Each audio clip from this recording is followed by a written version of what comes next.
সুপ্রভাত বন্ধুরা, সকালবেলা চা নিয়ে হাজির। তো চা দিয়ে যেহেতু আমাদের দিনটা শুরু হয়, তো এখানে তিনজনের তিনটে কাপ। তো আমরা চা এখানে তাতানের বোতল বয়েল করতে বসিয়ে দিয়েছি।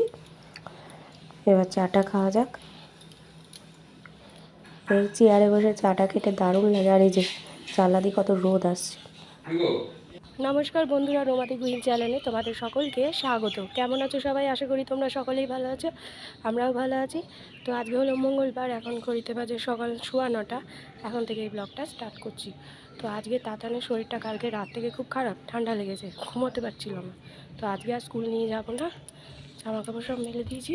চলো নিচে যাওয়া যাক।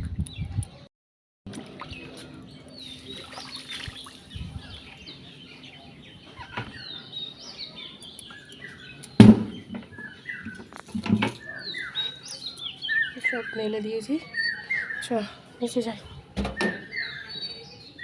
তো এখানে এই যে দুটো তরকারির আলু ভাপিয়ে নিয়েছি।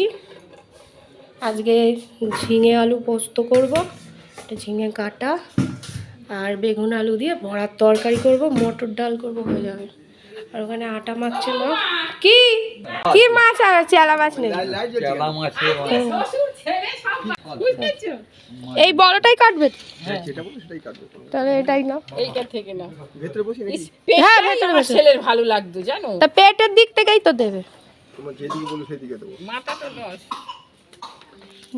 তুমি আনলে এমন দিনে টাটকা খেতে পারবে না ছেলেটা আমার। চেলা মাছ টাটকাও হয় না, চেলা মাছ বাসি হয়। আমার যত বাসে তত হ্যাঁ, এর একটা গন্ধ আছে না। মাথার দিকটা নেবে তারই লাভ, পেট মোটা। সবারই লাভ। না আমাদের লাভ নেই। মানে ডিম আছে পেটে, এর ডিম আছে পেটে। পেটে ডিম হলে ভালো হয় না, হেভি মাছ নিয়ে এসেছিলাম আমি। দেখি কেটে দেবে তো, তার থালা দি এদিকে দেবো, সম্মান বলে না যে লেজার দিকেই। মাছ কাটতে গিয়ে কত সময় হয়ে গেল, দেরি হয়ে গেল। তো এখানে আলু বসিয়ে দিয়েছি, আলু আর ঝিঙের পোস্তটা করছি। আজকে তো মঙ্গলবার, চেলা মাছ তো সবসময় পাওয়া যায় না এখানে। তো দাদাটাকে কালকে বলেছিলাম, তো এনে দিয়েছে। এটা কেটে কুটে ধুয়ে ফ্রিজে রাখা হচ্ছে, কালকে করবো। তো চলো এই পোস্তটা করে, চেলা মাছ খেতে দারুণ লাগে। তো এই যে পোস্তর বাটা দিয়ে দিচ্ছি। আজকে তাতানকে নিয়ে স্কুলে যাওয়াই যাবে না, তাতানের যা ঠান্ডা লেগেছে।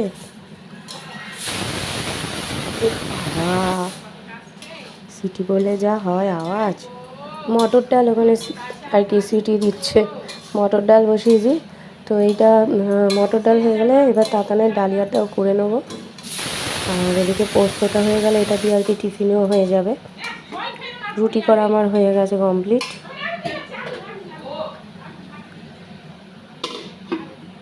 তো পুজো টুজো দেওয়া সব কমপ্লিট। তো এবার খাবো। দীপকের খাওয়া হয়ে গেছে, মারও খাওয়া হয়ে গেছে, তাতানকে নিয়ে রয়েছে, এবার আমি খাবো। তো ভিডিও করতে পারিনি, ফোনে চার্জ ছিল না। এই যে বসলাম, এই যে এখানে নিয়ে নিয়েছি পোস্তর তরকারি, আর এখানে বড়া নিয়ে নিয়েছি। আর এটা হচ্ছে বড়ার তরকারি বেগুন আলু দিয়ে। রেসিপিটা আমার চ্যানেলে দেওয়া আছে, চাইলে দেখতে পারো তোমরা। আর এটা হচ্ছে মটর ডাল। বড়ার তরকারি খেতে ভাল লাগে না, বড়াগুলো ঝোলে দিয়ে দিলে, এই জন্য শুধু খাই বড়া। তো এই জাস্ট খেয়ে দিয়ে এলাম, এখন ঘড়িতে 3:30 বাজে। খাওয়া দাওয়া সব কমপ্লিট হয়ে গেছে। এবার তাতান ঘুমিয়ে পড়েছে, আজকে শরীরটা ওর ভালো নয়। তো ঠাকুমার সাথে ছিল, মা আগে খেয়ে নেয়, মা খেয়ে ওকে ধরে, তারপর আমি আর দীপক খাই। তো ততক্ষণে অন্যদিন ঘুমায় না, আজকে ঘুমিয়ে পড়েছে। তো চুলটা আর একটু শুকিয়ে গেলে ব্যাস হয়ে যায়, চুল এখনও ভেজা আছে। তো এবার এডিটিং করব, ভাবছি কি কটা দিন একটু রিলস বানাবো, বেশ মজা লাগছে। সে আগে টিকটক করতাম, টিকটকে আমার কিছু দুটো ভিডিও ভাইরাল হয়েছিল। তো কিন্তু ভাইরাল হলে কি হবে, আমি তোমার কি বলো ওটা, ওই যে করোনার সময় যে টিকটকটা ব্যান্ড করে দেবে এরকম বলছিল। তো আমি কি করেছিলাম, পুরো অ্যাকাউন্টটাই আমি ডিলিট করে দিয়েছিলাম। তো ব্যাস আর হলো না, সেই স্বপ্নই রয়ে গেল, পূরণ হয়নি। দুটো ভিডিও ভাইরাল হওয়ার সাথে সাথে কত 1.5 লাখের উপরে হয়ে গিয়েছিল ভিউজ। তো ব্যাস, আমি তখন তো অতটা বুঝতাম না, ভিউজটাই আমার কাছে ইম্পর্টেন্ট ছিল। এবার অনেকটাই হয়ে গেছিলো, একটা 1.5 লাখ আর একটা কত বেশ, এরকম বেশি বেশি করে হয়েছিল। আর অন্যগুলো তো হয়েছিল, কিন্তু ওইগুলো দুটো বেশি হয়েছিল, বেশি দিনও করিনি তোমার। হ্যাঁ, এপ্রিল মাসে করেছিলাম, তার মধ্যেই ব্যাস হয়ে গেল। এপ্রিল মাসে স্টার্ট করেছি, আর এপ্রিল মাসের শেষে গিয়ে ওই শুনলাম করোনাতে এতটা বেড়ে গেছে, লকডাউন হলো, তখন পুরো একদম উড়িয়ে দিলাম, অ্যাকাউন্টটা পুরো উড়ে গেল, ব্যাস গেল। এবার তারপর থেকে আর টিকটক যেহেতু করতে পারছি না, অন্য কিছুতে কীরমভাবে করে না করে জানতাম না। ইদানিং আমি শিখেছি, এই ইউটিউবে দেখে দেখে শিখেছি রিলস করা কীভাবে করে। তারপর দেখছি বেশ ভালোই মজা লাগছে, টিকটকের মতনই মজা লাগছে। তো চলো আবার করছি। তো যদি তোমাদের ভালো লেগে থাকে তাহলে অবশ্যই কিন্তু একটা লাইক দিও, অবশ্যই দেখো। রিলস বানাচ্ছি, চেষ্টা করছি, এই আর কি। তো দেখা যাক কতদূর কী হয়, সবই কপাল। তো এবার এডিটিং করি, এডিটিং করে তারপর একটু শুয়ে থাকবো। কালকে সারা রাত তো ঘুমাইনি, তো শরীরের এনার্জিটা কেন লো হয়ে রয়েছে। তার মধ্যে মেঘলা মেঘলা ওয়েদার, যখন তখন মানে ঝড় বৃষ্টি হবে আজকে, যা ওয়েদার দেখছি। তো চলো, তো শুভ সন্ধ্যা বন্ধুরা। এখন ঘড়িতে বাজে তোমার 6:30। তো এই যে চা নিয়ে নিয়েছি, বিস্কুট নিয়ে নিয়েছি। তাতান কিছুতে কিছু খাচ্ছে না, তো আমি বললাম বাবা বিস্কুটও শুধু খাবে না, যে আমাদের এই যে চা, সেই চায় ভিজিয়ে বিস্কুট দিলে খাবি, বলছে দাও। তো এখন ওই ঘরে দিয়ে এসেছি, আমার কাছে আসছে না, এই ঘরে ও থাকবে না, ও দাদুর কাছে থাকবে, তাই জন্য দুটো বিস্কুট চায় একটুখানি চায়ের মধ্যে দিয়েছি, দেখি খায় কি না। এখন গেলে আবার খাবে না, লুকিয়ে লুকিয়ে দেখতে হবে ও খাচ্ছে কি না। কী যে মানে বলবো। তো চলো চাটা খাই, তারপরে ওকে নিয়ে আসবো, দেখি পড়তে বসে কিনা। কালকে তো মানে নাজেহাল করে দিয়েছি, আজকে স্কুল নিয়ে যেতে পারি, দেখি কী করে।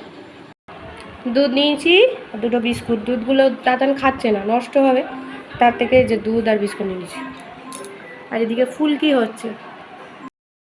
তো এই যে রাতের ডিনার, বড়ার তরকারি দিয়ে রুটি খাবো, আজকে আর কোনো মিষ্টি নেই, আর মিষ্টি আনেও নি দিব। তো এই দিয়ে চালিয়ে দিই আজকে। তো আমি ফ্রেশ ট্রেশ হয়ে গেছি, খাওয়া দাওয়া সব তো কমপ্লিট হয়ে গেছে। তো দাদানকে আজকে শরীরটা ভালো না, তো দাদান ঘুমিয়ে পড়েছে। তো চলো আজকে এইভাবে দিনটা কাটলো, আবার একটা নতুন ব্লগ নিয়ে অবশ্যই হাজির হব। ততদিন সুস্থ থেকো, ভালো থেকো, সকলকে ভালো রেখো। যারা এখনও অবধি আমার চ্যানেলটিকে সাবস্ক্রাইব করেনি তারা প্লিজ আমার চ্যানেলটিকে সাবস্ক্রাইব করে দিও। তো চলো tata, bye bye, good night.